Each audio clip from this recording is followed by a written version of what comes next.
भगवान जगन्नाथ जी की यात्रा में हर साल लोगों का सैलाब उमड़ पड़ता है, लेकिन जगन्नाथ जी की जिस मूर्ति को वहां पूजा जाता है उसके रहस्य को जानकर आप हैरान रह जाएंगे। श्री जगन्नाथ जी की मूर्ति के बारे में हैरान कर देने वाली सबसे बड़ी बात ये है कि उस मूर्ति के हाथ ही नहीं है। ऐसा होने के पीछे एक विशेष कारण छुपा हुआ है। भगवान जगन्नाथ जी की मूर्ति को राजा नरेश इंद्रद्युम्न ने बनवाया था। वो विष्णु जी के परम भक्त थे। जब वो विश्वकर्मा जी से जगन्नाथ जी, बलभद्र और सुभद्रा जी की मूर्तियां बनवा रहे थे, तब उनकी रानी गुडिंचा ने मूर्तियों को बनाते हुए देख लिया था। ऐसा होने के कारण मूर्तियों का कार्य अधूरा ही रह गया था। तब आकाशवाणी होती है कि प्रभु नारायण सादे अधूरे रूप में ही स्थापित होना चाहते हैं, जिसके बाद राजा नरेश इंद्रद्युम्न ने तुरंत ही मूर्तियों को मंदिर में स्थापित करवा दिया। मूर्ति स्थापना के समय एक और आकाशवाणी होती है कि जगन्नाथ जी साल में एक बार अपनी जन्मभूमि मथुरा जरूर जाएंगे। कहा जाता है कि इसके बाद राजा इंद्रद्युम्न ने उनके हर साल मथुरा जाने का प्रबंध करवाया। स्कंद पुराण के अनुसार आषाढ़ शुक्ल की पूर्णिमा के दिन भगवान के लिए जन्मभूमि जाने की व्यवस्था की गई थी। तब से हर साल उसी समय पर जगन्नाथ जी की रथ यात्रा की ये परंपरा चली आ रही है। भगवान जगन्नाथ जी के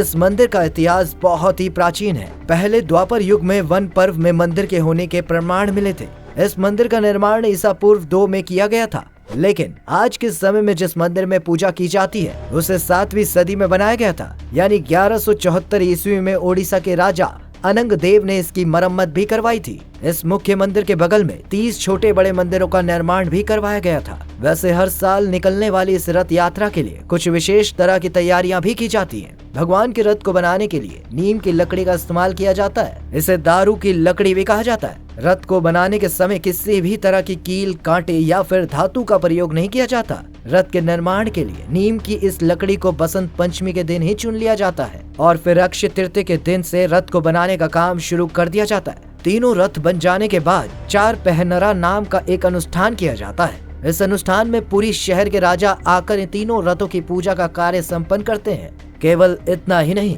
राजा स्वयं अपने हाथों से सोने के झाड़ू द्वारा पूरे रथ मंडप को और यात्रा के मार्ग को स्वच्छ करते हैं। इसके बाद जब रथ यात्रा का आरंभ होता है तो जगन्नाथ मंदिर से यात्रा निकालने के बाद सबसे पहले गुडिंचा मंदिर पहुंचती है। रथ यात्रा के वहां पहुंचने से एक दिन पहले गुडिंचा मंदिर को पूरी तरह से जल से धोकर साफ किया जाता है। इस विधि को गुडिंचा मार्जन नाम दिया गया है। रथ यात्रा में शामिल तीनों रथों के अलग अलग नाम और रंग होते हैं। बलराम जी के रथ को ताल ध्वज कहा जाता है। इस रथ का रंग लाल और हरा होता है। सुभद्रा जी के रथ को 2 नामों से संबोधित किया जाता है, दर्प दलन और पदम रथ। इस रथ को काले, नीले और लाल रंग से रंगा जाता है। वही बात अगर भगवान जगन्नाथ जी के रथ की करें तो उनके रथ को नंदी घोष और गरुण ध्वज कहा जाता है और उनके रथ का रंग लाल और पीला होता है। यात्रा में सबसे आगे बलराम जी का रथ होता है, बीच में सुभद्रा जी का और सबसे आखिर में जगन्नाथ जी का रथ होता है। इन रथों की ऊंचाई भी एक दूसरे से अलग अलग होती है। जगन्नाथ जी के रथ की ऊंचाई 45.6 फीट होती है